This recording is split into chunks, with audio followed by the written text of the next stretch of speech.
मानव जीवन के अस्तित्व का आधार है प्रकृति। मनुष्य सदियों से ही प्रकृति की गोद में फलता और फूलता रहा है, किंतु जैसे ही मनुष्य की विघटनकारी और विनाशकारी रूप प्रकृति के सामने आई, इस समूचे पर्यावरण व पारिस्थितिकी तंत्र का संतुलन बिगड़ गया और आज आम जीवन में इसका प्रभाव स्पष्ट दिखाई देने लगा है। पेड़ पौधे और वनस्पतियां प्रकृति का एक अभिन्न अंग हैं और इनके संरक्षण एवं पुनर्वानिकीकरण के लिए जन भागीदारी ही सबसे प्रभावी विकल्प है। और इसी विचार को केंद्र बनाकर राष्ट्रीय वन नीति के अनुसरणों में जन भागीदारी सुनिश्चित करने के लिए वन विभाग ने संयुक्त वन प्रबंधन की अवधारणा को अंगीकार किया है। जन भागीदारी के माध्यम से वन सुरक्षा एवं वन विकास, इसी नीति के तहत मध्य प्रदेश के पन्ना जिले में दक्षिणी वन मंडल द्वारा वन परिक्षेत्र मोहंद्रा में ग्राम वन समितियों का गठन किया गया। वन परिक्षेत्र मोहंद्रा में 36 ग्राम वन समितियों का गठन किया गया और जन सहयोग व प्रशासन की भागीदारी से जो परिणाम सामने आए हैं वो अभूतपूर्व थे।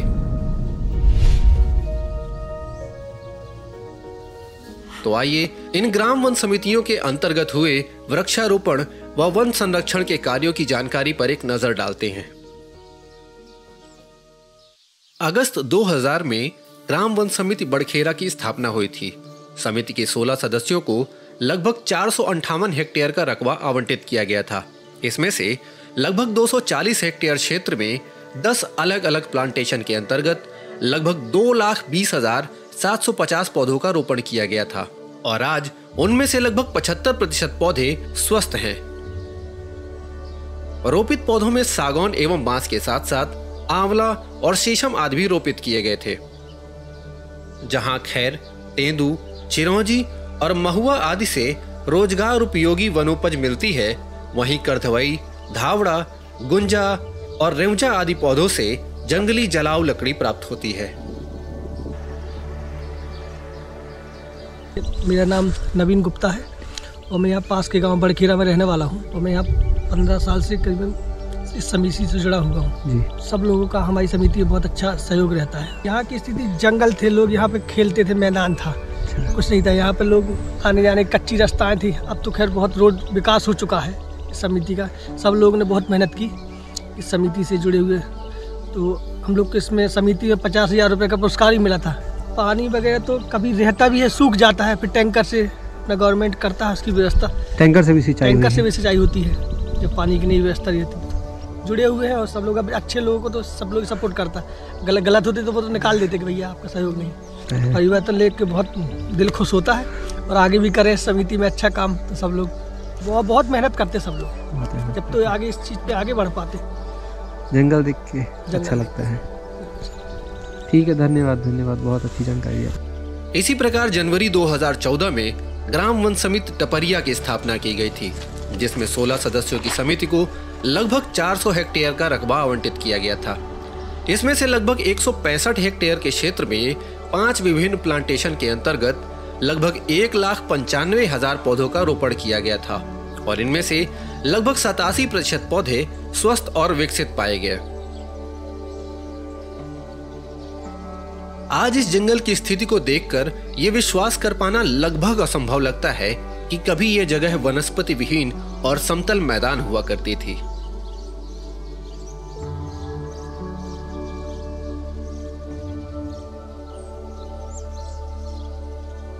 मुख्य रूप से शीशम और सागौन के पौधों के रोपण के साथ साथ इस क्षेत्र में आंवला, बहेड़ा और तेंदू आदि के पौधों का भी रोपण किया गया है।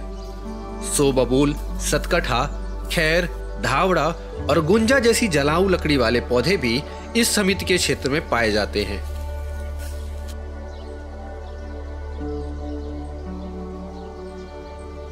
अतिक्रमण के साथ ते कछु हतोई ना तो ये लेंगटा ना वन तुलसी के अलावा कछु हतोई ना तो हमारे जब चूना में स्टेशन करते थे खून खड़े आ गए।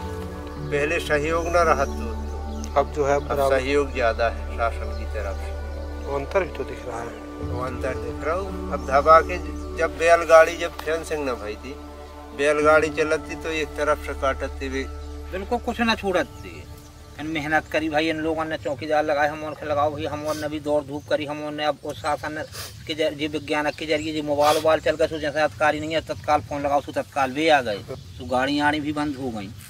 ऐसी मेहनत करी, रात रात फिरी, अरे 2, 5, 10 मिनट, आध घंटा को भी समय नहीं लगो कर्मचारी पहुँच गए। तो अगले भी भेरा थी कि भैया ये तो तत्काल इनके कर्मचारी आ जाते, इसे मतलब बेल गाड़ी बंद भई, इसलिए जो बन में फिर के सच पड़ू।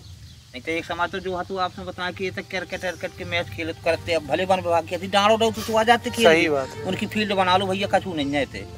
वो बात देख लो आप, जानवर जो सामर चीतरा तिंदुआ जी, इनको पता न चला तो हैं ते ऊपरा ही रहते हैं, तो पहाड़ कड़ाई जब से कड़ाई पड़ी है, अब तो नारन में मूर्तियाँ लग गए, सब घर धरी, कई आदमी ने जमा कर भैया पैसा नहीं जो शासन वेतन दे ईमानदारी से, जब आपका जंगल देखा, जब जंगल अगर पैसा ले लो तो खत्म हो जाए, चलो पैसा दे दे, पकड़ जे भी तो पैसा देके निकल जाए, पैसा ऐसा नहीं देते हम, झोंके वार तो मैं झोंक एक दारे विधि पूर्वक भैया कक्का करके समझा दो दद्दा करके, और दूसरी दारे मिले तो तुम्हारा बुझवा भी धरो जानो, कुल्हड़िया भी छोड़ो, बक्सो नहीं जाना। मौसम, समय और परिस्थितियों की परवाह किए बिना दिन और रात 12 महीने अपने काम में जुटे हुए इन लोगों के प्रयासों से ही आज हम ऐसे जंगलों को देख पा रहे हैं।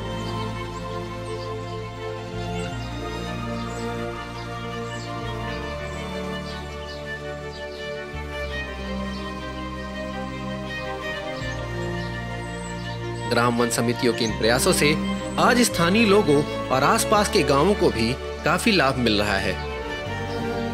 पशुओं और मवेशियों के लिए वर्ष भर घास की उपलब्धता रहती है।